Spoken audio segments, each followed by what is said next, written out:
On Mid-Autumn Festival, I prepared a table full of dishes, waiting for Jiang Kai to come home. Jiang Kai didn't even glance at the food, just kept packing his bags by himself. He said coldly, "I can't spend Mid-Autumn Festival with you this year." I didn't say a word, just silently ate the crab. In the middle of the night, Jiang Kai's first love posted a moment right on schedule. In the photo, she was smiling brightly, leaning on Jiang Kai's back, with a bright, full moon visible outside the window.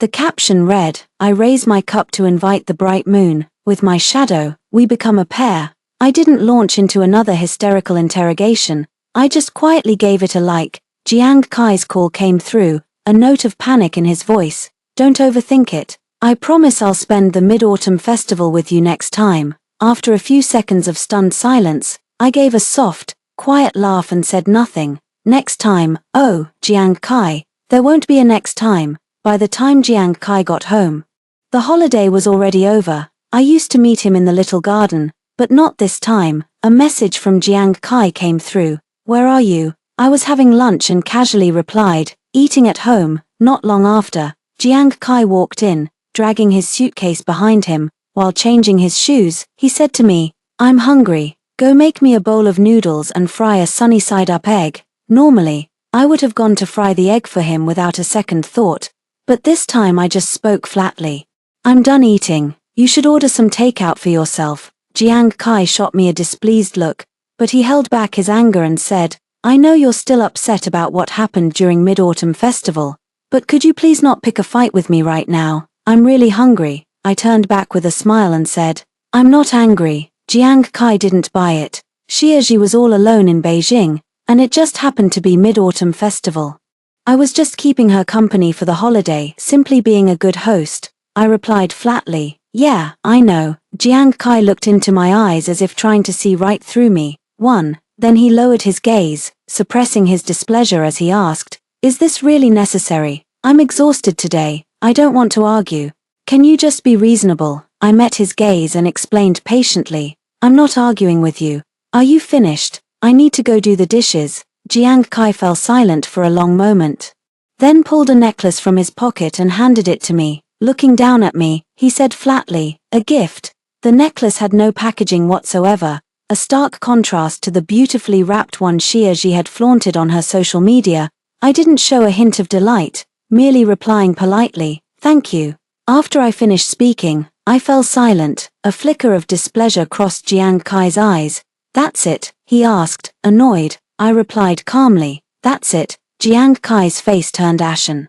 He held his hand out in front of me. "Where's mine?" It suddenly dawned on me, and I said apologetically, "Oh, I'm so sorry. I completely forgot. Let me send you a red packet, you can go buy it yourself." With that, I picked up my phone and sent him a 200 yuan digital red packet. Jiang Kai's eyes widened in surprise, as if he hadn't expected me to forget. After all, I place great importance on a sense of occasion. Exchanging gifts during holidays and special occasions was our long-standing agreement. All these years, I've kept at it. I always went out of my way to get Jiang Kai a gift, even when he sometimes forgot to get me one. An awkward tension filled the air. I went to the walk-in closet to change, then opened the door to leave. Jiang Kai called out to me urgently, "Where are you going?" I replied calmly, "Just going out with the girls." With that, I closed the door, ignoring Jiang Kai's calls.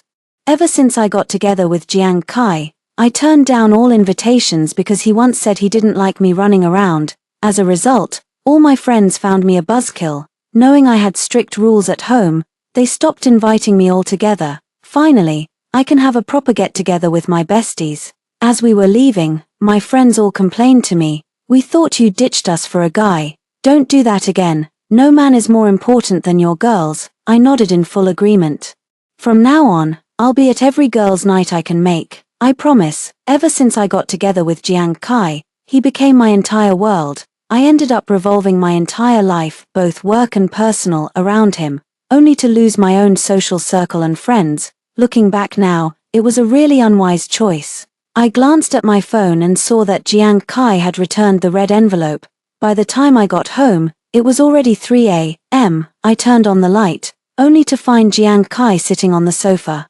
For a moment, I felt disoriented, even doubting my own eyes. Seeing me drunk, Jiang Kai didn't step forward to help.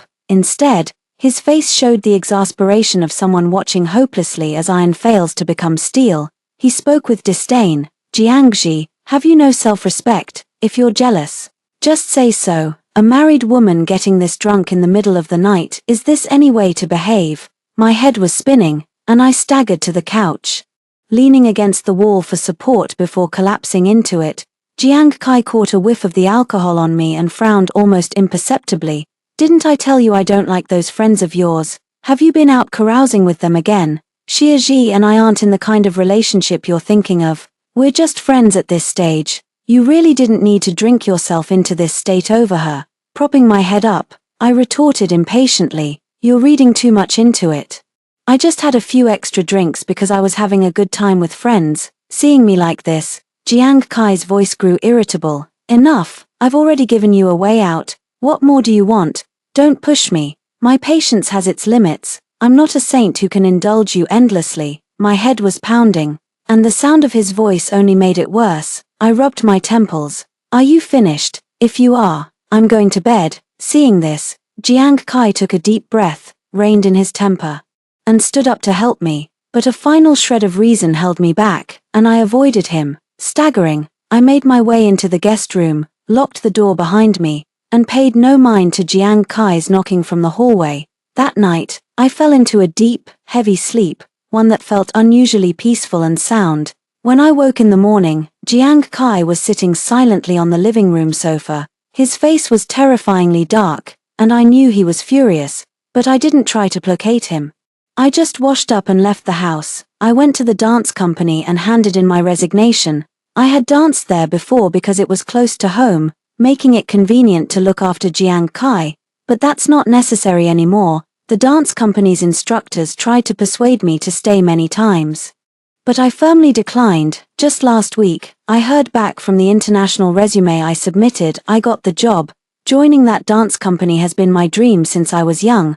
I turned it down before for Jiang Kai, but fortunately, it's not too late to chase that dream now. After resigning, I was handing over my remaining work and called my best friend to share the good news. She was thrilled for me, but after a moment of silence, she asked, "What about Jiang Kai? Did he agree to you going abroad?" I let out a light laugh. "No, he doesn't need to know. I'm going alone this time." Once I finished the handover at the dance troupe, I went to prepare the documents needed for going abroad.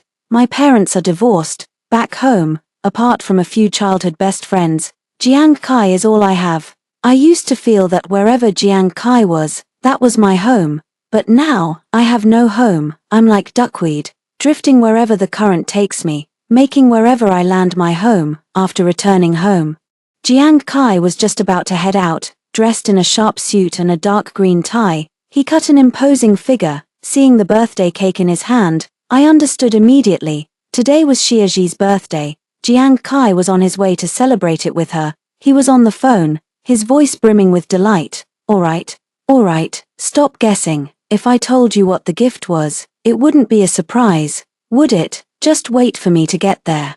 Whatever was said on the other end of the line sent Jiang Kai into a fit of laughter, revealing his pronounced canine teeth. A simple smile from him was a rare sight for me. He had been smiling all along, but the moment he saw me, the smile vanished from his lips. Jiang Kai would grant Xiaji's every wish, yet he was too stingy to spare even a smile for me. His face darkened instantly. Without another word, he turned away from me in disgust. Then, he swiftly changed his shoes, leaving only the sound of the door slamming shut behind him. I knew it. Jiang Kai was giving me the silent treatment again. We've had our share of Cold Wars before, and every single one was because of Xiaji. Whenever that happened, I'd be at a loss, scrambling to win him back however I could. Even if he never replied to a single message, I'd still be the one trying to warm up to his cold shoulder. But now, I just find a few foreign recipes online and practice making them at home. I need to get used to it in advance. While lying in bed, I saw Xiaji's social media post. "You gave me a birthday gift again this year. Thank you for always being by my side." In the comments section was a reply from Jiang Kai's buddy. "That's so touching. I'm happy to see Xia happy." I looked at the likes. All of Jiang Kai's close friends had liked Xie Zhi's post. Jiang Kai's friends have always looked down on me, thinking I was the one who came between him and Xie Zhi. Without me in the picture, Jiang Kai would undoubtedly be happier. Reading Jiang Kai's comment on the social media post, I couldn't help but admit his friends were right. There, Jiang Kai had commented, "Happy birthday, my little princess." I watched their sentimental display with a blank face. One of Jiang Kai's friends even commented, "Stop posting this. Don't let Jiang Zhi see it. With her temper, she'd definitely make a huge scene." In the past, I had gently reminded Jiang Kai to keep his distance from Xie Zhi. After all, they were of the opposite sex, and it was better to avoid any appearance of impropriety.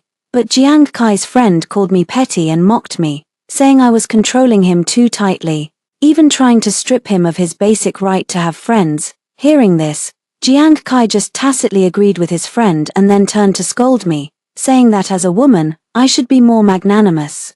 I didn't do what Jiang Kai's friends expected. I just quietly closed the social media app, scrolled through some short videos, and fell asleep in bed. By the time Jiang Kai got back, I was already fast asleep. He woke me up, clearly annoyed. He yelled at me, "Jiang Zhi, your boyfriend is out late at night. And you don't even care. My friends' girlfriends are blowing up their phones non-stop. And you, not a single call. What's your problem?" I looked at him, confused.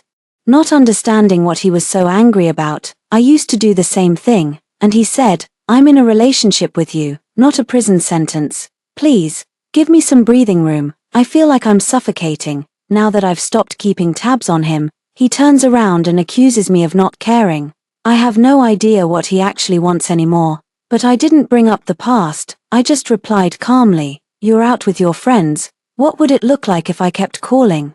You and Xie Zhi go way back. It's not like I have any reason to worry." A look of utter disbelief flashed in Jiang Kai's eyes. He was probably shocked that I could mention Xie Zhi's name so calmly and without a hint of resentment. A look of understanding flashed across his face, and he explained to me, "That social media post was just a memento, nothing more. Don't read too much into it." I shook my head, about to speak, but Jiang Kai cut in, "What is it? Or do you think I shouldn't have gone to Xie Zhi's birthday party? We've been friends for 10 years, we only dated briefly, and now we're purely good friends. It's only right that I attend a good friend's birthday celebration." I looked at Jiang Kai with understanding. "I know all that. It's late. You should go back to your room and get some rest." Jiang Kai fell silent. He stared at me intently, as if trying to confirm I truly wasn't angry. After a long moment, he found no answer in my expression. He reached out to wrap his arm around my waist, but I silently slipped away. I said flatly, "Will you take the master bedroom or the guest room?" A flicker of surprise crossed Jiang Kai's eyes. He couldn't believe I was actually refusing his advances, something I used to yearn for but could never have. Humiliated and angry, Jiang Kai slammed the door to the guest bedroom shut and stormed off to the master suite instead. The moment he left, I fell asleep almost instantly. Ever since I stopped letting my mind dwell on things, even falling asleep has become much easier. Early the next morning, the director of the dance troupe called me. Somehow, he had found out I was going abroad. He offered to see me off, but I quickly declined. He dropped the idea, then mentioned he had organized a get-together for the troupe to have a proper farewell. With him putting it that way, I really had no grounds to refuse. I didn't expect to see Jiang Kai there that evening, though, on second thought, it made sense after all. He's the director's nephew. Jiang Kai was accompanied by Xie Zhi. I never expected he'd bring her even to a casual class reunion like this. When Jiang Kai saw me, his gaze shifted in my direction, gesturing for me to join them. I pretended not to notice. They make such a perfect couple. I'd better not go over and disturb them. Upon seeing me, Xie Zhi flashed a provocative smile. Her defiant expression softened into one of apology as she looked at me. "Sorry for crashing your class reunion," she said. "I was just so bored. So Akai decided to bring me along." Jiang Kai opened his mouth several times, wanting to explain things to me, but the words never came out. I raised my glass politely. "It's fine, I don't mind at all." With that, I lowered my head and took a sip of my drink. During the meal, my phone kept buzzing with notifications, so I took it out to check. It was a message from Jiang Kai. I only brought her along as a matter of convenience. Don't read too much into it. 3. If it bothers you, I won't bring her next time. I scrolled to the bottom, and the final message read, "Let's head home together after dinner." I cleared my throat, looked down, and replied, "No need, you should see Xiaji home. I drove here." After that, I focused on my meal and paid no more attention to Jiang Kai's messages. The meal went by with everyone chatting happily, reminiscing about the old days. The station director, his eyes red from drink, stood up at the dining table, raised his glass, and said to me, "Back in the day, you were the best dancer in the country. Your dream was always to go abroad and join the finest dance company. Yet for some reason, you suddenly decided to stay here." After a pause, he continued, "But now, thankfully, you're going abroad, you can finally fulfill your dream. I'm truly happy for you. Here's to you. May your journey be smooth and your future bright." I smiled with a sigh of emotion, raised my glass, and downed it in one go. Jiang Kai's expression went blank, as if he had just heard something utterly unbelievable. "Uncle, what did you mean by what you just said? What about going abroad?" Speaking slowly and deliberately, Jiang Kai prompted the station director, who patiently explained.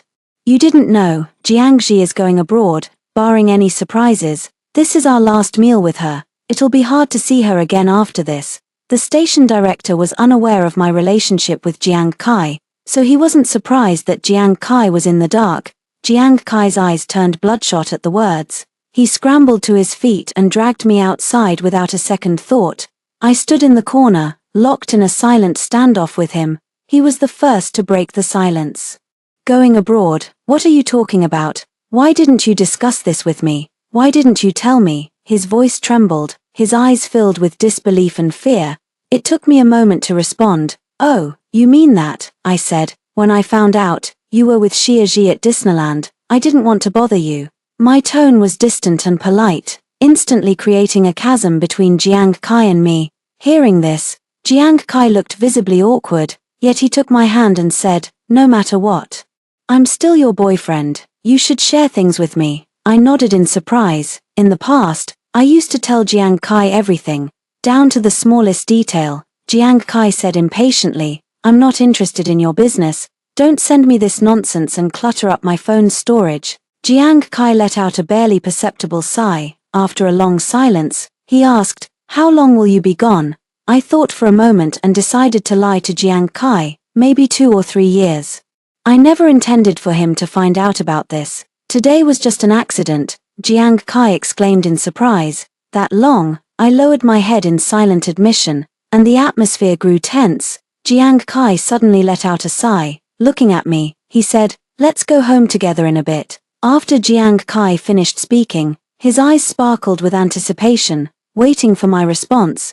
Just as I was about to refuse, Xiaji emerged from the private room. She gazed at Jiang Kai with a dazed look, her entire body leaning into his arms, unsteady from the drink. Jiang Kai glanced cautiously at my reaction, trying to push Xiaji away, but found he couldn't budge her. He blurted out in a fluster, "Xiaxia's drunk. We never have any physical contact normally." There was nothing to it, but his explanation only made it seem more like a guilty conscience. I nodded understandingly. "Yeah, I know," Xiaji slurred, her words thick with drink. "Ekai, I'm so dizzy. Could you see me home?" The scent of alcohol on her breath wafted against Jiang Kai's neck. Yet, Jiang Kai didn't flinch away, only a flicker of resignation crossed his face. He'd clearly said he disliked the smell of alcohol, but if it was Xiaji, it somehow didn't seem to matter. Instead of responding to Xiaji, Jiang Kai turned his gaze to me. "Wait for me a moment, will you? I'll call him a ride, and then we can go home together." Before I could even respond, Xiaji let out a few more soft, plaintive murmurs from within Jiang Kai's embrace. She nestled her head against him affectionately, the gesture looking all too practiced and familiar. Seeing this, I spoke in a flat tone. "Don't bother, she clearly needs you more. I'll just head home by myself." Just as Jiang Kai was about to say something, I stood up, bid farewell to the others, and strode out of the restaurant. Jiang Kai wanted to catch up with me, but Xiaji clung to him, refusing to let him go. I called a designated driver to take me home. I had some drinks today, and my head is feeling a bit fuzzy. Sitting in the back seat, I watched the night scenery outside the window, which suddenly began to blur. A few tears fell against my will. It's almost laughable, really. I've lost count of how many times Jiang Kai has left me behind for Xie Ji. Over time, I just got used to it, watching the couples strolling hand in hand on the street. I was suddenly reminded that Jiang Kai and I used to be like that too. As the car drove further away, the image of the couple holding hands grew fainter, and my memories with Jiang Kai began to blur as well. After I got home, Jiang Kai sent me a message to check in. I've taken Xie Ji home. Xie Ji has been throwing up. I might not be able to come back tonight. I stared blankly at the screen. As far as I could remember, this seemed to be the first time Jiang Kai had ever checked in with me. Back then, even asking Jiang Kai how many people were at the party would make him think I was just looking for trouble. Do I really need to give you a detailed report for everything I do? Don't you find a relationship like this exhausting? Later, it took me a long time to calm Jiang Kai down. He kept emphasizing that I shouldn't interfere in his affairs. I replied to Jiang Kai flatly, "Fine." Jiang Kai explained to me yet again, "It's only because she kept throwing up, and it's so late now, that I let her stay. Please, don't read into it."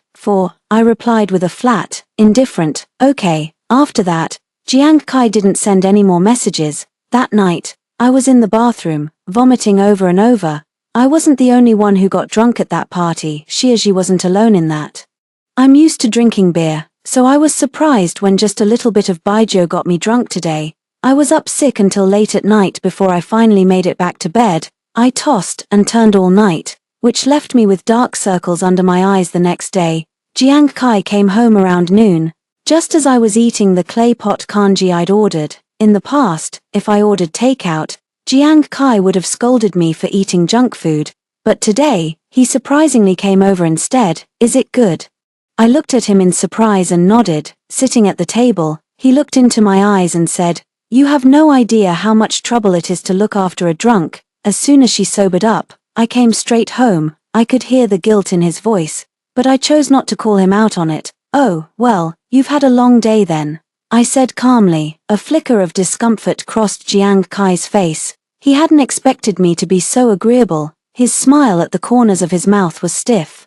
"My buddy Housie and his girlfriend are having their engagement party tomorrow. I'm invited. Come with me." I looked up, surprise flickering in my eyes. In the past, Jiang Kai would never have thought to bring me to an event like this. Because all of Jiang Kai's friends disliked me, he always brought Xie Ji instead. If this were before, I would have jumped at the chance and immediately started planning my outfit.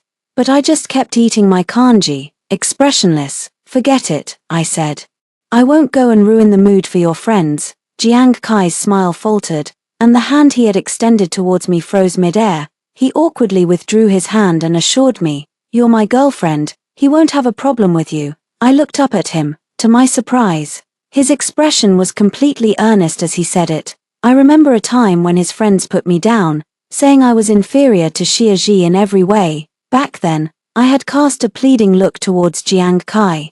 Jiang Kai turned a blind eye to it all. When I confronted him later, he just said, "They're not wrong. You know, what kind of girlfriend can't even handle my friends? Pretty useless, if you ask me." But he knew perfectly well, how his buddies treated me was a direct reflection of how he treated me. As I cleaned up the takeout containers, I said, "I'm busy tomorrow. Why don't you ask someone else?" Jiang Kai stared at me in disbelief. He never expected me to refuse him so bluntly, let alone suggest he take someone else. I would have jumped at the chance before, but I wasn't lying to him. "I really am busy tomorrow. There's still a lot of paperwork for going abroad that I haven't sorted out." 5. The hope in his eyes faded, and the smile vanished completely from his lips. He asked me nervously, "What do you have to do tomorrow?" "Maybe I could go with you," I explained calmly. "Oh, I have to take care of my visa paperwork tomorrow. I really can't get away."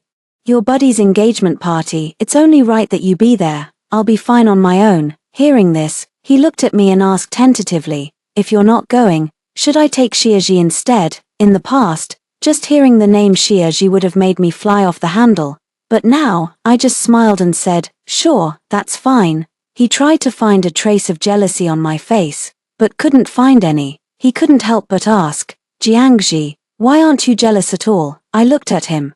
thinking he was being strange. Wasn't he the one who used to hate it most when I got jealous? But I still said, why should I be jealous? She's your good friend, and she gets along with your other friends too. Of course you should bring her. He opened his mouth a few times as if to say something, but the words never came. In the end, he just uttered a single sentence. How about tomorrow morning? I'll drive you to take care of the paperwork first. I thought it over and decided not to refuse.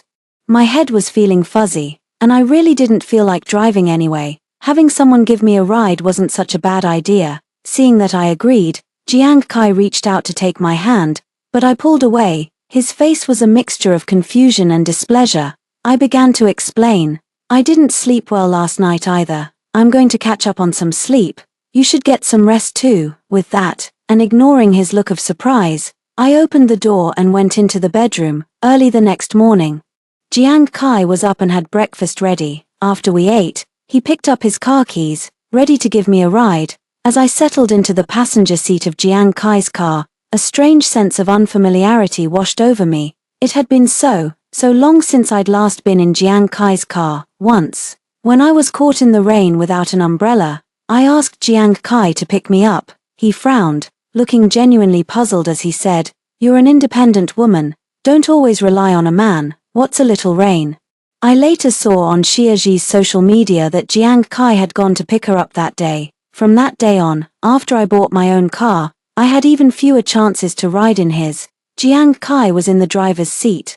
Worried I might be bored, he put on my favorite music and tried to make conversation. I just smiled and went along with it. We hadn't been driving long before Xiaji's call came through.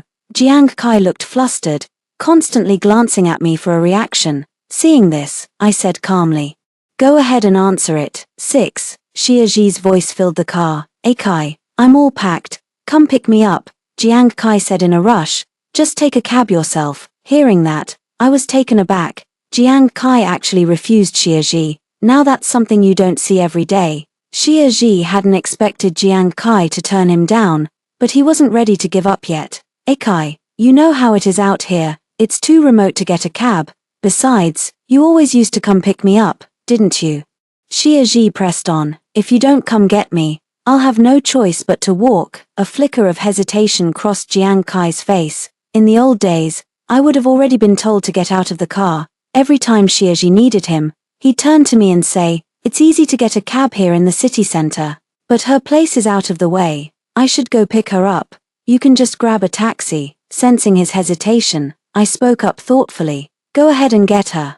You can just drop me off at any corner up ahead," Jiang Kai said anxiously. "But what about you?" "Never mind, I'll take you all the way." With a relieved smile, I said, "I'll be fine taking a cab. Really, just pull over here by the curb." I pointed to the side of the road up ahead.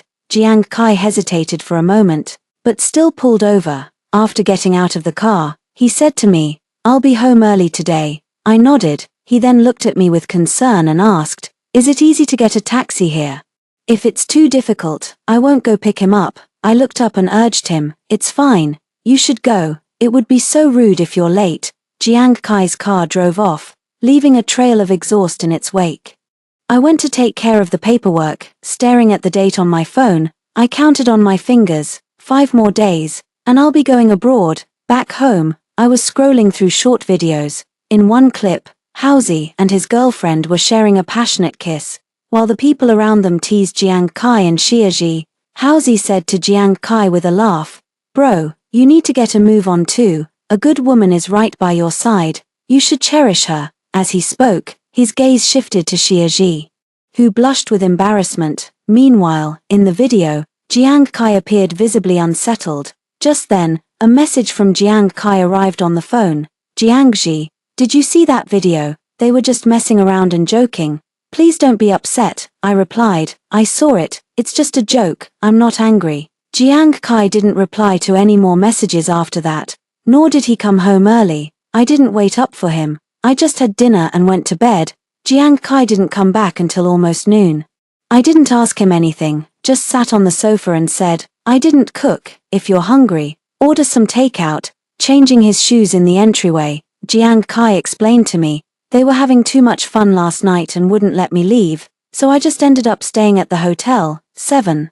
Jiang Kai used to stay out all night often, but he never offered me an explanation. I gave a faint ham in response and went back to watching TV. After changing his shoes, Jiang Kai sat on the sofa, pinching the bridge of his nose as he asked, "When are you planning to go abroad?" "Next Monday," I said. "I've already bought the tickets." After he finished speaking, the air grew heavy with silence, which Jiang Kai was the first to break. He looked at me, his voice charged with emotion, and said, "Jiangxi, I think we need to have a serious talk. I really can't stand this way of being together anymore." I looked back at him, puzzled, and asked, "What's wrong? What's the problem?" Jiang Kai always used to tell me to be more mature and understanding, so why isn't he happy now that I am? Jiang Kai frowned and asked, "Is it because of Xie that you're acting this way?" I remained silent. He bit his lip and continued, "If you're bothered by my relationship with Xie, I can end it for you. But please, don't be so distant and indifferent anymore, okay?" His eyes held a plea and a hopeful expectation, as if he had made a monumental decision. I spoke slowly. "You're overthinking it. I really don't mind anymore. Who you're friends with is your business. It's not my place to interfere." But I never expected that Jiang Kai would suggest cutting ties with him so easily. No matter how much we fought before, even when I threatened to break up, he never once considered severing contact with Xie. He paused, staring intently at me. "I've already made a huge concession. If you don't believe me, I'll call Xie right now." As he spoke, Jiang Kai took out his phone and dialed Xie's number. Standing right in front of me, he put the call on speaker. Xie's voice came through the phone, bright with delight. "Hey Kai, did you miss me?" Xie's impulsive words instantly painted Jiang Kai's face with a look of awkwardness and panic. He quickly cut her off. "All right, Xie, stop joking around." Xie hadn't expected Jiang Kai to say that. She guessed this was probably how they interacted in private. She was stunned for a moment before Jiang Kai continued, "Xie, we should keep our distance from now on. After all, I have a girlfriend." Xie looked as if she'd heard something unbelievable, doubting her own ears. "Kai, what did you say? Say that again." Jiang Kai took a breath and said, "I said we should keep our distance. Do you understand?" Jiang Kai's voice rose, but Xie's expression cleared with sudden understanding. "I get it now. Is your controlling girlfriend jealous? Why do you care about her? She's so petty, probably jealous of us because she doesn't have any friends of her own." With every word Xie spoke, Jiang Kai's face grew darker. I couldn't even begin to imagine how much they must have badmouthed me behind my back. Jiang Kai said with irritation, "Enough, know your place. Jiangxi is my girlfriend. It's not your place to interfere. Don't contact me again. Let's just part ways amicably." After saying that, Jiang Kai hung up the phone. Ignoring Xie's pleas, the phone kept ringing, but Jiang Kai didn't answer. He just looked at me and spoke meekly. "See, I've cut ties with her. From now on, let's just focus on our own life together. I'll be waiting for you at home, and I promise I'll be good." He swore with 3 fingers raised, a gesture of his unwavering resolve. 8. I was stunned. I had planned to wait until the day I went abroad to bring up the breakup, but now it seemed I might have to do it sooner. I opened my mouth and said, "But I might not need you to wait anymore. We should break." Before I could finish, Jiang Kai put his hand over my mouth. I looked at him. His eyes were red and brimming with tears. A soft, rhythmic pattering sound came from the floor. It was Jiang Kai's tears falling. In the past, my heart would have ached for him, and I would have wiped his tears away. But this time, I did nothing, only watched in silence. So, even someone like Jiang Kai could shed tears for me. His voice choked as he looked into my eyes. "Jiangxi, I'll go abroad with you." I knew it took immense resolve for him to say that. All his family and friends were back home. His career was thriving here, too. But if he left with me, he'd have to leave it all behind. I turned my face away. I thought I was past feeling anything. But faced with this moment, I was wrong. My heart still aches terribly. It's just that. I struggled to get the words out, refusing him. "I'm sorry, Jiang Kai. Please don't do this." Jiang Kai stepped forward and pulled me into an embrace, his tears soaking through my shirt. "Jiangxi, for you, I'm willing to give up everything I have back home. I want you. Please, take me with you." I'm a soft-hearted person. But this time, I pushed Jiang Kai away. "Jiang Kai, let's break up. We were never from the same world to begin with." I'm tired now. I want to go back to my own life. Jiang Kai's tears wouldn't stop, his voice hoarse. No, I don't agree. As long as I don't agree, we're not broken up. I let out a self-mocking laugh. You should be happy. In this relationship, you never wanted to share your life with me. You never wanted me to be involved. Well, starting today, no one will be. Jiang Kai grabbed my shoulders and pleaded. I promised. From now on, I want to spend every holiday with you. I brushed his hand away and smiled bitterly. It's a shame. But there is no from now on for us. Jiang Kai cried until he was hoarse. Clinging to me, saying he wouldn't accept the breakup and that he wanted to go abroad with me. In the end, I couldn't hold out against him and agreed. He held me, brimming with the joy of having me back. I savored this final embrace with a bitter sweetness. One morning, I quietly packed my bags and took one last look at Jiang Kai through the open door. He was still fast asleep. I whispered goodbye and took one last, wistful look at the house, knowing it was likely the final time. I'm moving abroad, and I plan to settle down there for good. I took a taxi to the airport by myself, sat down in a chair, and waited to board. My phone kept buzzing with messages, all from Jiang Kai. Where are you? Where did you go? Why aren't you replying to me? The last one read, I'm at the airport. Where are you? I need to see you. Reading the messages, my eyes began to well up with tears. I didn't reply. I put my phone away. I didn't have the courage to see Jiang Kai one last time. After all, he was someone I once loved deeply. The constant pinging of messages went ignored. I sighed and headed for the boarding gate. A voice called out to me, Jiangxi, how am I supposed to live without you? Jiang Kai's voice was hysterical, as if he had spent every last ounce of his strength. My spine stiffened, but I didn't turn around. I stepped through the boarding gate, took out my phone, and glanced at the messages.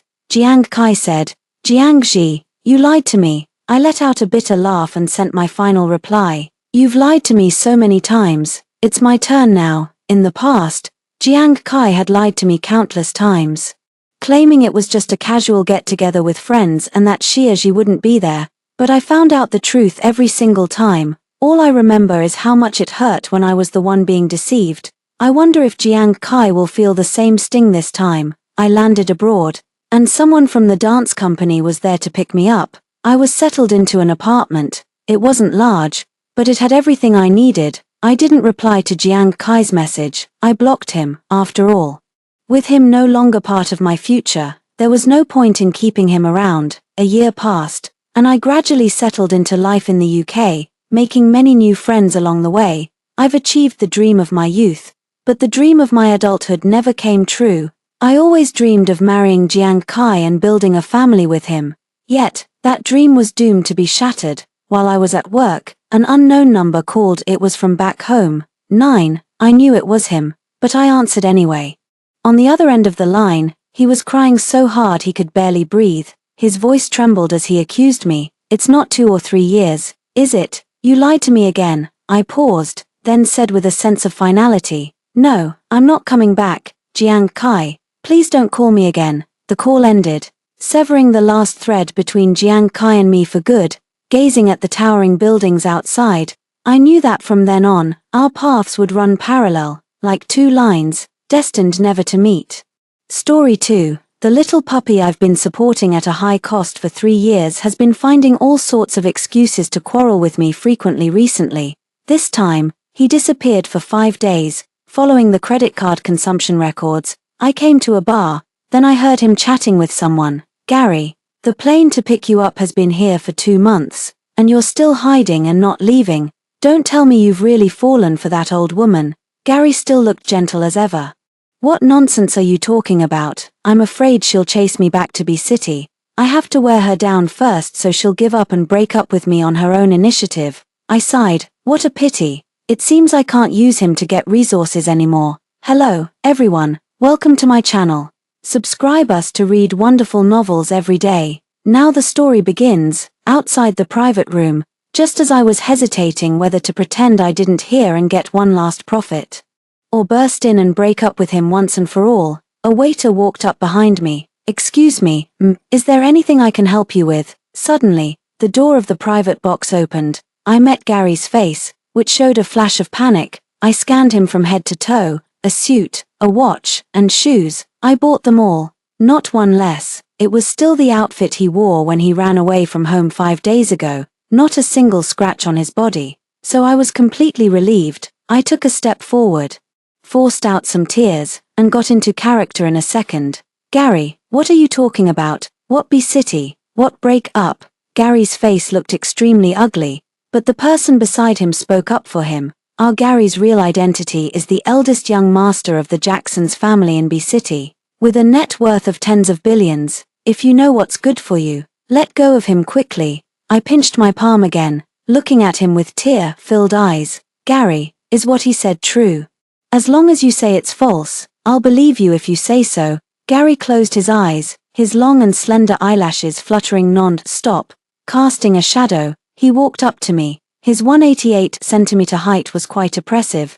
Gary's fingers were well-defined. He touched my tears and then gently stroked my hair. I originally wanted to tell you myself. Why did you have to overhear it? Sister. I slapped his hand away as if I couldn't accept it, covered my face, and turned to run. I rushed all the way to the underground parking lot, drove home, packed all of Gary's things, and then did a thorough cleaning. Whoosh dash. Lying in the bathtub, drinking red wine, and looking at the night view, I thought dash, it's finally over. Actually, I knew Gary's identity from the first time we met. For a business person like me with a bit of ambition, not to mention the top 500 global companies, I can recite the names and photos of the big shots and their families in the top 50 domestic companies. When Gary sat next to me, I just thought the young master had come down to experience life. I really didn't expect he was selling himself. Sister, don't look at those cheapskates, look at me. Gary winked at me, his peach blossom eyes shining brightly under the lights. It scared me so much that cold sweat broke out on my forehead. I can't afford to mess with him, really can't. I glanced at the bulge of his chest under the laser-printed shirt and moved my eyes away with great difficulty. I don't keep anyone. Gary put his arm around my shoulder, drew a circle on my chest like a feather brushing across, and his breath was alluring. Sister, how can you be so sure without trying? I tried. The eldest young master of the Jacksons family. It is said that even after his mother cut off countless love affairs, there are still countless people vying to sleep with him. It really lives up to its reputation. He was really useful.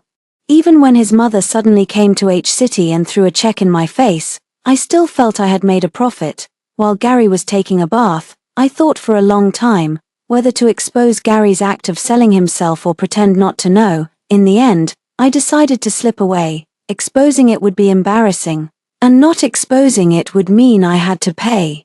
I chose to be a heartbreaker. Unexpectedly, that afternoon, Gary came to my company. According to my secretary, a gigolo was spreading rumors at the company reception that I had had free sex with him and didn't pay. I went downstairs to take a look. Gary's eyes were alluring and charming, making my ears turn red. Oh, you put your pants on, sister. Under the peony flower, there is no free lunch. Gary is too expensive. I didn't dare to make a move. It cost me a lot of money and went through several rounds of inquiries to find out that the eldest young master of the Jacksons family had angered his mother and had his financial resources cut off, so he fled B-City. Looking at the man who had occupied my Nintendo and was absorbedly playing porn games on the carpet, I suddenly realized, so I was the long-term meal ticket chosen by Gary, so I pretended not to know Gary's true identity and stayed with him for 3 years. I watched myself sink deeper and deeper, clearly aware of it. I was secretly happy on one hand, and on the other hand, I was constantly worried about when the sword of Damocles hanging over my head would fall. I knew that there would come a day when his identity would be restored, and I also knew that if his identity was restored, he would definitely not be with me.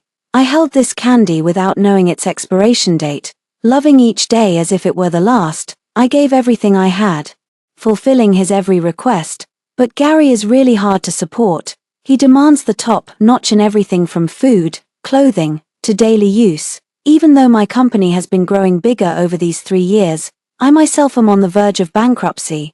So this is the whole story of why you kept a boyfriend who only knew how to buy things and spent all your savings on him. You were really out of your mind because of love. My friend Laura was sitting with me in the bar, clinking our glasses. I didn't answer her, just took a sip of my drink. What else could I say? What kind of person is Gary? Big-chested, narrow-waisted, long-legged, and his face is so captivating that it could bring disaster to the country. When he sincerely says sweet words, he can charm anyone from 8 to 80 years old. I'm not a bodhisattva. 10-point flattery, 11-point sincerity. But none of this matters. I downed the cocktail in one gulp under the astonished gazes of everyone. What's the name of this drink? Bring me 10 more cups. On the way home, I sang loudly against the wind. I didn't know what song it was. When Laura helped me upstairs, I was so drunk that I was dazed. I only saw something squatting in front of my door, and there was a little bit of light flickering. I reached out to the fluffy hair. What a big dog. Come here. Come here. Gary crushed the cigarette butt, took me from Laura's hands, his voice hoarse, and it was hard to tell whether he was angry or not. Elizabeth. You changed the password. What's the new one? Leaning on Gary, I smelled the mixed scent of perfume and cigarettes on him and pinched his pectoral muscle. Gary, give me back my hard-earned money. Gary didn't react. How could he be so stupid? I took advantage and pinched his chest. The numbers corresponding to the initials of Gary. Give me back my hard-earned money on the 9th-key keyboard. Gary opened the door with a dark face, before he could turn on the light. He almost tripped over several big boxes at the door. His tone was rarely embarrassed. You even set a trap at the door. I tried to think hard and then suddenly realized. Those are your things. You can take them away directly. Gary didn't say anything. He stepped over the boxes with his long legs and helped me sit on the sofa. Elizabeth, sister. He looked down at me from above, his waist bending little by little, the tip of his nose against mine, and his eyes becoming more and more complex. I tilted my head. Gary's voice was so low that it was almost inaudible. I'm sorry. I was speechless. Oh, I thought he was going to say something really meaningful. Sorry in a relationship means nothing. Since you chose to use me, why show true feelings? It's the same for you as it is for me. I let myself get drunk and pass out. I didn't sleep well that night. In my dreams, I always felt that someone was staring at me. When I opened my eyes, it was already bright. Sure enough. Gary was staring straight at me. Good morning, Tilda. I was a bit at a loss for words. Sir, you haven't left yet. It's kind of scary in the early morning. Gary didn't answer. He got up slowly and changed his clothes in front of me without any hesitation. I was too lazy to turn my head. There's no harm in taking a free look. You know what? Slurp. It's really big. Pink. Gary bent down and kissed my forehead, as if he had made up his mind. He regained his usual suave manner. Sister, I've thought about it. We don't have to break up. I stared at him blankly. I couldn't quite understand. What are you talking about? Gary stood up, with his back to the light. I couldn't see his expression clearly. Although your status can't make you my wife, you can be my mistress. In the future, I'll find a suitable woman for a business marriage. Besides the status of a wife, I can give you resources, money, and myself. Aren't you happy? Happy. Gary is much more generous than I thought. After the eldest young master of the Jacksons family, who had been in a relationship with me for 3 years, restored his identity, instead of breaking up with me, he actually wants to keep me at a high cost. How can this not be considered touching? I'm so grateful that I have no way to repay him. I stretched out my foot to kick Gary's crotch, but he grabbed my ankle. I couldn't break free and got angry. Get out.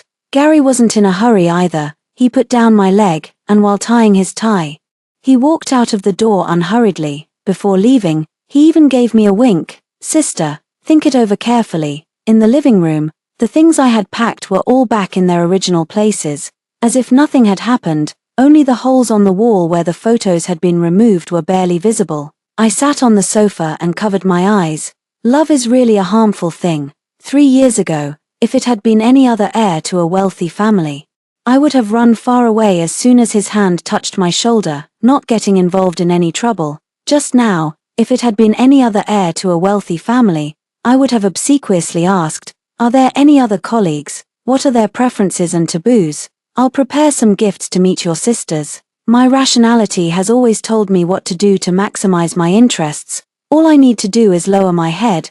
But he is Gary, so my emotions are desperately arguing that we can both lose. But I can never accept the condescending favor of my lover, since I've sunk deeper and deeper into this pit. Now I can only cut my losses in time. No matter how much I'm involved in a relationship dispute, I still have to go to work. I came to the company and had just sat down when I saw Gary's face again. "Good morning, boss." He acted as if nothing had happened, greeting me with a smile. "Oh, I forgot this scoundrel still holds the position of my assistant. Gary, you're fired." Standing in front of the floor-to-ceiling window, I felt refreshed. This scoundrel Gary doesn't know the labor law and doesn't even know to ask the finance department for compensation. I repacked Gary's things, searched for the address of the Jacksons family's company, and sent them all at once. I also thoughtfully sent Gary's shared location, and then I blocked all his accounts. I don't care about this piece of broth anymore. A month later, the news of Gary's engagement spread all over the internet. My company is facing a cash flow shortage and is on the verge of bankruptcy. This is also my fault. Back then, in order to prevent me from fooling around, he insisted on being my assistant and accompanying me to business dinners. But everyone in the business world is a shrewd person. I'm not the only one who knows Gary's face. Gary's mother only said that no one was allowed to help Gary, but she didn't say that no one was allowed to help Gary's girlfriend. Over time, I got a lot of big orders that I couldn't reach before, but now, the uglier our fight is, the heavier the backlash. He's more ruthless than me. I just secretly used his face to get some small benefits, but he threatened that anyone who cooperates with me won't be able to enter the gates of the Jacksons family.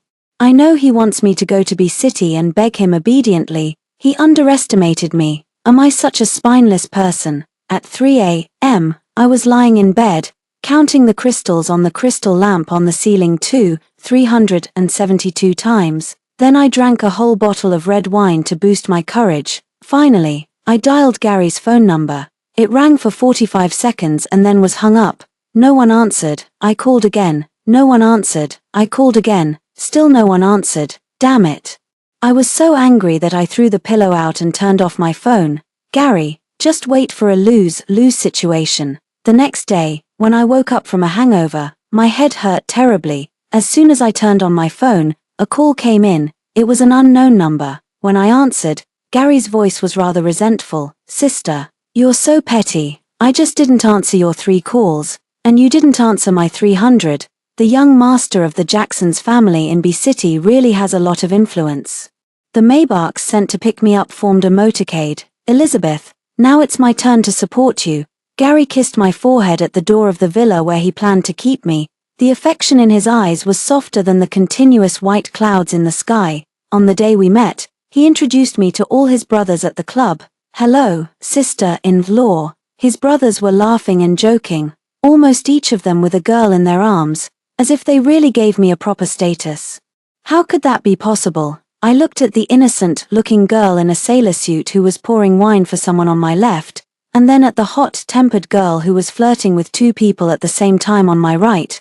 I didn't say anything. Gary obviously realized something too. His expression was flustered, and his forehead touched mine. "Sister, you're different from them." I lifted Gary's chin and kissed him. Thinking about that stack of contracts, I very much agreed. Indeed. I'm much more expensive than them. Upon hearing this, Gary's expression changed. I saw his fingers holding the wine glass turn white from the tight grip. "Elizabeth, do you really have to talk to me like this?" After saying this, his tone instantly turned pitiful, and he half-coquettishly put his arm around my waist. "Sister, you know very well that I'm sincere to you." I let him hold me, stroked his hair, and took a sip of wine from his hand. "Of course I know you're sincere to me. You're sincere in bed, sincere when you were spending my money in desperate times. And even now when you're holding me, you just don't want to marry me." Gary's face turned ashen. He took the wine glass from my hand and smashed it on the ground. The crisp sound of the glass shattering was particularly noticeable even in the noisy club. Everyone in the private box looked at us. Perhaps because they had never seen Gary get so angry, all sounds quieted down for a moment. Even the sound of breathing was clearly audible. "What are you looking at?" Gary looked around, and everyone quickly avoided his gaze. Then he turned to look at me. The flames in his eyes seemed about to burst out. "Elizabeth, is that marriage certificate really that important?" "Yes, it is." I was completely indifferent to his emotions. I just looked at him quietly. "If it weren't important, why can you give me everything except this?" "Gary, if you just want to have a fling." Why deceive me by saying it's true love? Gary is so good looking, no matter what expression he has, but looking at his face, I felt nothing but sorrow in my heart. If he had said we were breaking up, then there might still be a bit of true feelings for me in his heart, but instead, he, regardless of his status, resorted to any means to keep me as his mistress. What was this? This was deep affection. So much so that he couldn't wait to play with me every day and treasure me like a precious collection. I would be the apple of Gary's eye, the mole between his brows, but I would never be someone who stands on the same ground as him. Gary was obviously furious. He had grown up with a silver spoon in his mouth and had always had a smooth life, except for his parents. No one had ever made him lose face like this, perhaps because of the alcohol. Ugly words poured out of his mouth without restraint.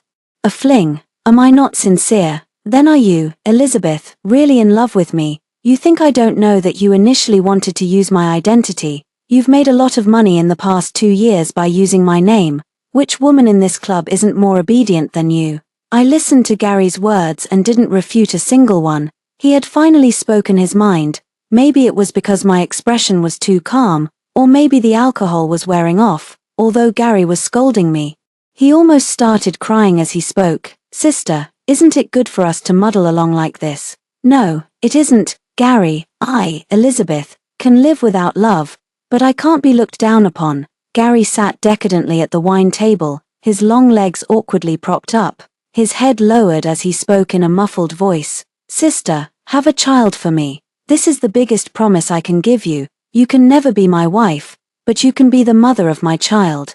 I wiped away the tear hanging from the tip of Gary's nose. I couldn't help but laugh at how stupidly cute he was. He himself wasn't even grown up yet, but he was talking to me about having a child. What about your wife? How will she feel if I have a child? My answer seemed to give him hope. His speech became rapid, and his eyes stared straight at me. I won't love her, and I won't let her disturb you. I'll make a will to ensure you have no worries for the rest of your life. Getting a satisfactory answer, I smiled. I looked past Gary towards the door of the private box behind him. There stood Gary's mother and his fiancée, Miss Nicole. Auntie, Miss Nicole, did you hear that? If I stay, I will definitely be a threat to your arranged marriage. I know my place and have no intention of going against you, as long as you can help me get away from Gary. I will never set foot in B City to get in your way for the rest of my life. Gary turned his head as if struck by lightning. Mom. The bodyguards brought by Gary's mother entered the room first and controlled Gary. I respectfully invited Gary's mother and Miss Nicole to the seats in the booth. Gary's mother, I don't ask for the benefits of the Jacksons family, and I'm willing to stay away. I just ask you to give me a way out. Gary's mother looked at me with a faint smile. You're quite smart. Gary kept struggling but couldn't get close. Mom, don't agree to her. Don't let her go. Gary's mother glanced at Gary. Elizabeth, you're a very sensible person. If you were born into a family like ours, I would like you very much, and maybe we could be a very close mother-in-law and daughter-in-law. I slightly lowered my head, my eyelashes drooping, with a hint of regret. Unfortunately, I'm not. Gary's mother was gentle and noble. She took out a check. Our Jacksons family isn't an extremely evil family. It's Gary who owes you. I should give you some compensation no matter what. When Gary saw what his mother was doing, his eyes widened in anger, veins almost popping out on his neck as he roared, Mom, don't force me to hate you. Gary's mother gave Gary another glare and then tore up the check with her hand. My heart sank, and I had a vague sense of foreboding. Then I heard Gary's mother speak again. This was what I originally thought. Gary's mother looked up at me with a strange look. I didn't expect Gary to like you so much now, so I won't do anything to you. I stiffened a bit, looking at her. Auntie, aren't you afraid that my presence will affect the marriage? Gary's mother smiled slightly. If I deal with you now, with Gary's personality, he will definitely resist with all his might. It's better to let him have his way for now. When he gets tired of you, I'll come back to deal with you, don't worry. The reward you'll get then will be no less than what you could get now. I forced a smile. Auntie, are you so sure that he'll get tired of me? As you can see, he likes me very much. Gary's mother turned to look at me, raising an eyebrow. I've investigated you. You should know better than any of us how long the shelf life of love is. Besides, if you're really smart, you should know your place. Gary had already been let go, and he regained his well-dressed appearance. I turned to look at Miss Nicole beside me. This was my last hope. Miss Nicole, what about you? You surely don't want your husband to have other mistresses, do you? Miss Nicole stood up with her handbag, as cold as water. It's just a business marriage. If it weren't you, it would be someone else. However, you'd better be careful not to get pregnant. As Gary's mother and Miss Nicole left one after another, Gary hugged me. He looked smug. Sister, I love you. I closed my eyes. Feeling the slightly hot temperature behind me, it seemed there was only one last way. Harvey, let's talk. The time and place to meet Harvey were arranged by his secretary. Entering the private box, I glanced at the dishes. Half of them were my favorites, and the other half were his, clearly distinct. You still owe me one thing. Do you remember? Harvey wiped his hands with a hot towel. You want me to help you get rid of Gary? No, I want you to acquire my company. I took out a slightly old-fashioned paper jewelry box from my bag, inside which was a wooden, carved ring. I rotated the tray and turned it in front of him. Acquire my company at the market price, and we'll be even. My story with Harvey is quite simple. That year, I was admitted to one of the top universities in the country. I was full of ambition, with a promising future ahead. I happened to meet Harvey, a senior from the same school. We were well matched. Like a talented man and a beautiful woman, and we got along naturally. We confirmed our relationship in less than a month. Everyone on campus envied our love. It was perfect without any flaws. But that was only on campus. Society is a comprehensive testing ground, and love accounts for less than 1/10 of it. At that time, I was still young, holding high the banner of equality for all, walking with my head held high, almost naively. I didn't know much about how good Harvey's family background was, nor did I care to know whether it was fortunate or unfortunate. Harvey was also naive enough at that time. The poor Cinderella and the noble prince fought against their families, ignored the world, and chose to elope. We believed that love could conquer all. With only 72 yuan, we came from the glamorous B city to H city, which has distinct 4 seasons. A paper, folded jewelry box and a wooden, carved ring picked up casually formed our inexpensive vows of eternal love. Fairy tales don't tell what happens after marriage.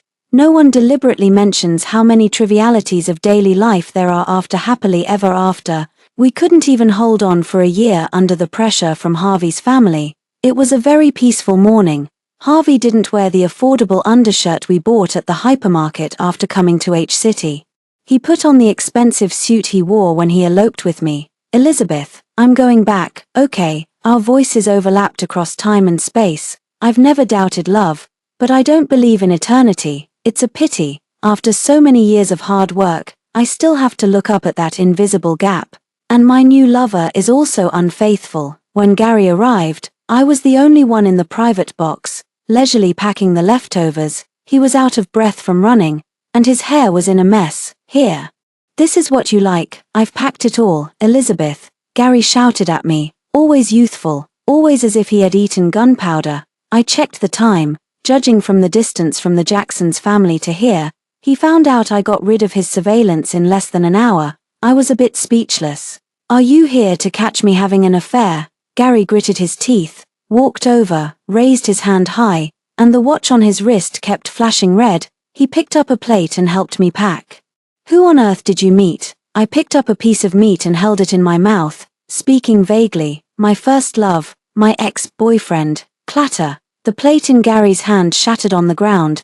Gary has been sulking for over 10 hours. All the food we packed was thrown by him to feed the dogs. What a pity. I really liked it. After drying my hair, I was about to go to the bedroom to sleep.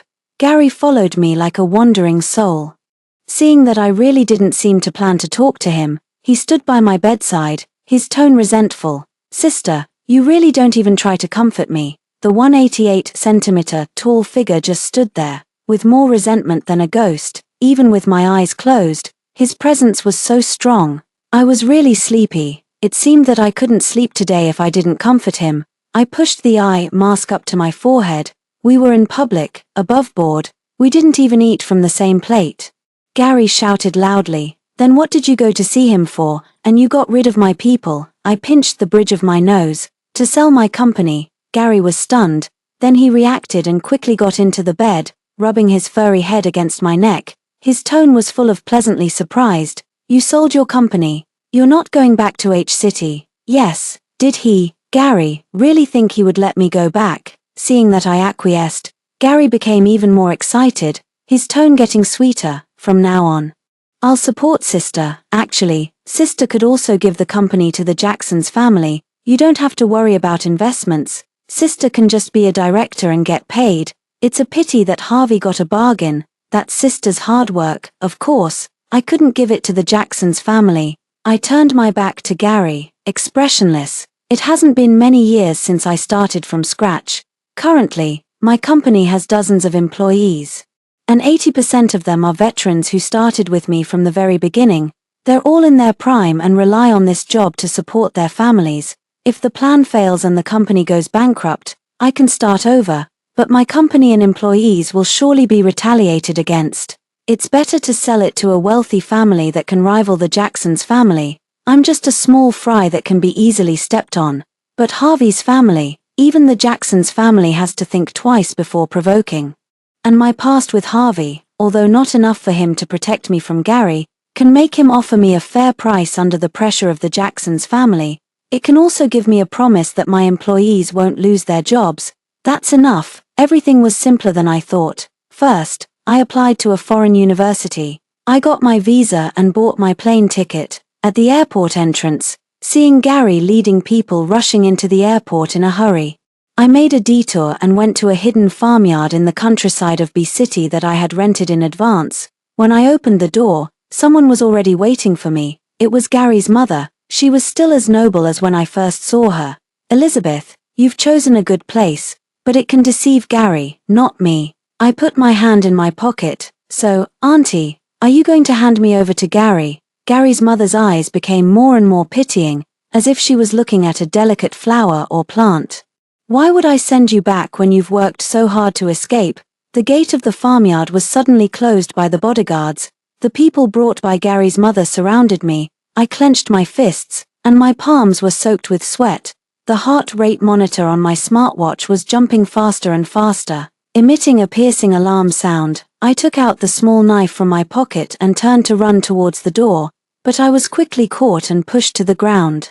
And the small knife in my hand was taken away. Gary's mother squatted down, pinched my chin, and slapped me. "Blame yourself for seducing my son." My heart rate was getting faster and faster, and the alarm sound was getting louder and louder. "Auntie, aren't you afraid Gary will find out?" Gary's mother played with the knife, still looking gentle. "How could he find out? Weren't you the one trying to escape?" The alarm sound reached its peak. I looked at Gary's mother and suddenly laughed. "Why would Auntie think I'm trying to escape? The Jacksons family has great power and influence. I like it very much." I used Gary's mother's hand to stab the knife into my lower abdomen.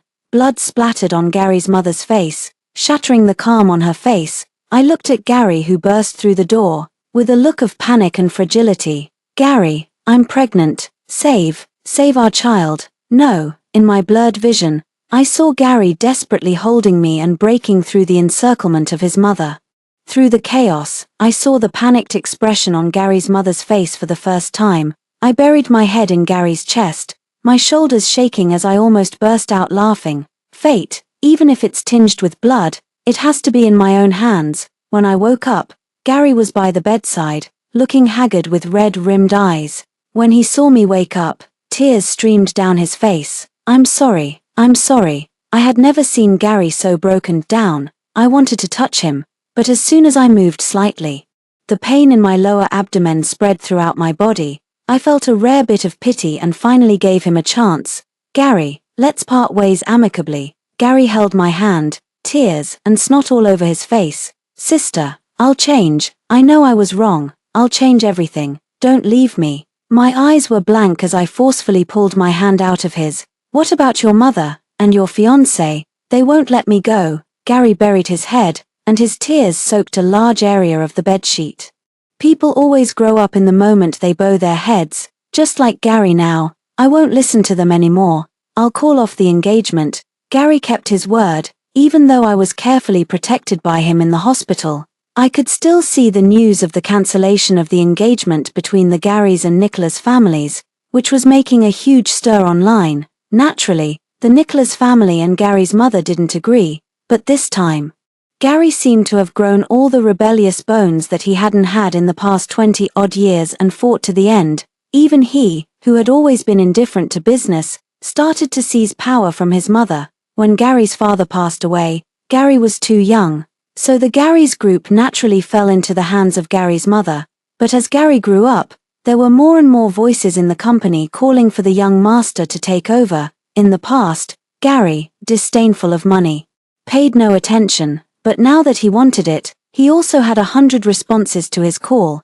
Perhaps in terms of ability, he couldn't compare to his mother, but there was me. I was lying in bed, browsing through one confidential document of Gary's group after another. While Gary served me tea and water, I looked at him with a smile. "Aren't you afraid I'll do something bad, Gary?" Gary peeled another orange for me, smiling sweeter than the orange. "I trust, sister." I took the orange, closed the document in my hand, and handed it to him. "Good boy, sign all of these." Gary carefully looked at the first few pages, then smiled at me. He didn't even look at the rest and signed all of them. He was as obedient as a pet dog, so cute, maybe because the wound hadn't fully healed. I laughed until tears came out. The celebration of the new chairman of Gary's group taking office and our wedding were held together. Gary's mother naturally came to the wedding. "You're very proud, aren't you?" She looked much haggard, slapping the table. She lost her elegance. "You poor, orphaned nobody. You're so proud of marrying into a wealthy family by any means, aren't you?" I tilted my head, admiring this reversal of positions. "Auntie, calm down, it's a happy day. It would be bad if something bad happened." Gary's mother smashed the flowers all over the ground, like a madwoman. "You were the one who ran into the knife yourself. You killed our child. You planned all of this." I nodded and added for her. "And I was the one who sent the location to Gary. Don't forget that, Auntie." Seeing that I was calm, Gary's mother grabbed her hair and screamed, "You're only after the Jacksons family's money. You have evil intentions. What on earth do you take Gary for?" I sighed. What else could it be?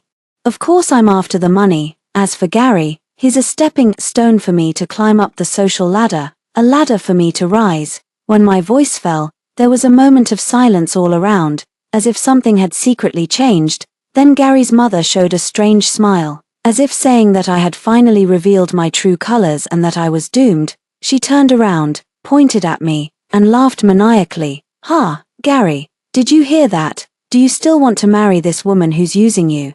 She's just a bitch." Gary walked out from behind the flower stand, his face looking complicated. I looked at Gary's mother who was tidying her hair. "You set me up." Gary's mother regained her usual arrogance and sneered. "Your methods are crude, but they're quite effective. Indeed, although many things are known in our hearts, it's still unsightly when put on the table." I looked at Gary. "What about you? You heard everything. Do you still want to marry me?" Gary walked towards me.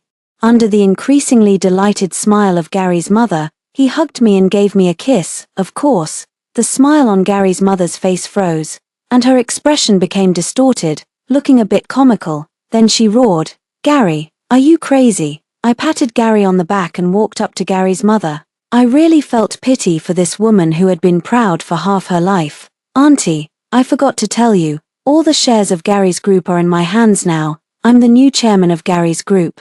I sighed again. "Now you should beg me not to abandon Gary." Gary's mother's face turned deathly pale in an instant, but she still insisted on standing there. "I don't believe it. You can ask Gary." Gary's mother was shaking all over. She took a step back, then rushed up to Gary, grabbed his collar, gnashing her teeth, crying and hitting him. "Is it true? I'm asking you if what she said is true." Gary let his mother beat and scold him without moving, just lowering his head. "Yes." Getting an affirmative answer, Gary's mother staggered and let go, stumbling around as if she had lost all her spirit. "Crazy, really crazy. Ha, everyone's crazy." I walked up to Gary's mother, bent down to straighten her clothes, and wiped the tears from her face. "You once tried to kill me, and I won't hold it against you. I set you up, and you don't hold it against me either. You'll still be the mother in the future. You won't lack anything that the old lady of the Jacksons family should have." I promise that the next heir of Gary's group will definitely be the child of Gary and me. I walked out of the room and saw someone unexpected. Harvey. He handed me a ring box. The simple wooden ring from the past was inlaid with a diamond the size of a pigeon egg, looking rather incongruous. I held the ring up to the sunlight and was blinded by the glare. Harvey, if I hadn't succeeded, would I not even have the wooden ring? Harvey didn't say anything, but I understood his answer. I handed the ring back to him, but he didn't take it. I owe you. I sneered and threw the ring into the sink. Now we're even again. The equity transfer document of Gary's group wasn't something I tricked Gary into signing, it was on the first page of the document. I waited for Gary to fly into a rage after reading it, and then I could justifiably implement all my plans for Gary's group. But Gary clearly read everything, yet he signed without the slightest hesitation. He didn't even question me. That day, I was lying in bed, driven crazy by his calmness. I angrily told him that I could never live by love in my life. I hate having my life controlled by others. Even if this person is my partner, I don't believe in eternal love. True feelings will be abandoned sooner or later. I'm even less likely to depend on others for every day of my future. What right do you wealthy families have to trample on my life like this? I said a lot. So much that it was enough to tear apart our not so solid relationship. But Gary hugged me. Then let me be the weak one. Let me be the one who might be abandoned at any time. Let me depend on you. Sister, I want to know how sad you were when I said I would keep you as my mistress. The way Gary looked at me was like a puppy offering its collar, gentle and inclusive. How could I not be moved? I've been gambling with my life since I was a child. This was the first time someone mortgaged everything to me. When the ring was put on my middle finger, I heard myself say I do. The wedding veil rose in the wind, like a ladder to the sky. My name is Gary. I have a sworn enemy named Harvey. As the heirs of two major families in B City, being of similar age, we've been compared since we were kids. I was inferior to him in everything. Everyone said that Gary's group of this generation would lose to the Cheng group, until he went to college. The public opinion about us reversed dramatically. He actually wanted to break away from his family for a scheming woman from the bottom. When people talked about us again, it became the eldest young master of the Cheng group is too smart for his own good, can't tell what's important. While the eldest young master of Gary's group is amorous but obedient. That was the first time I didn't listen to my mother. I applied for a flight route as fast as I could, and flew to H City in a private plane with my newly chosen girlfriend, whom I got after careful selection with a Hermes crocodile skin bag. I was ready to beat this down and out Harvey. Before meeting Harvey, I met Harvey's girlfriend. She was actually selling fried skewers on the street. I looked at the photo several times before I was sure that this obsequiously smiling woman was the book-loving female student in the photo. She was disheveled, not half as charming as my new girlfriend. I felt even more confident of winning. I deliberately went to the best styling studio in H City, got dressed up, and went to show off. But I happened to run into the scene of Harvey breaking up. I saw that shabby woman and the noble-looking Harvey sitting at a greasy and dirty noodle stand. A bowl of noodles was divided into two portions, but all the meat was in Harvey's bowl. Harvey took off the broken piece of wood and handed it to that woman. He walked up to me. His 188-centimeter height was quite oppressive. Harvey calmly wiped his mouth after finishing the noodles and came to me. "What are you doing here?" I pointed at the woman behind him who was crying and curled up into a ball. "Aren't you going to take care of her?" Harvey glanced at me without looking back. Instead, I stayed in H City for 3 days and found out everything about Harvey and that shabby woman in less than a year. The private detective showed me a lot of photos. 2 students who graduated from top universities in the country were so suppressed that they couldn't even find a decent job. They set up a night market stall, sold fried skewers, lived in a shared apartment. That broken piece of wood was actually their wedding ring, and their maximum savings were less than 200 yuan. They even had to share a cup of milk tea and a bowl of noodles. You mean that good for-nothing guy in room 303, his girlfriend supports him, and he doesn't do anything, not even wash his clothes. If I were his girlfriend, I'd have kicked him out long ago. The contemptuous tone in the recording pen was all engraved in my mind, ready to be used to mock Harvey when I got back. Before leaving, I deliberately went to that woman's stall, bought a skewer of fried food to take back and mock Harvey. But I couldn't resist eating it all up on the plane. Harvey was locked up at home for half a year and then was directly sent abroad. 4 years later, when he returned to the country, I deliberately arranged to meet him at the same wine party. I originally wanted to ask him if he wanted to eat fried skewers, but looking at him gracefully cutting the steak, I thought it was boring. I patted the 2 female companions on my left and right. Whichever of you can win over Harvey today, I'll reward her 5 million. That night, Harvey was almost drugged, and he reported me to my mother. My mother was so angry that she stopped all my credit cards and told me to get out of B City and fend for myself. I squatted on the roadside and thought for a long time about what to do. Finally, I used the last few hundred yuan on me to buy an economy class ticket to H City.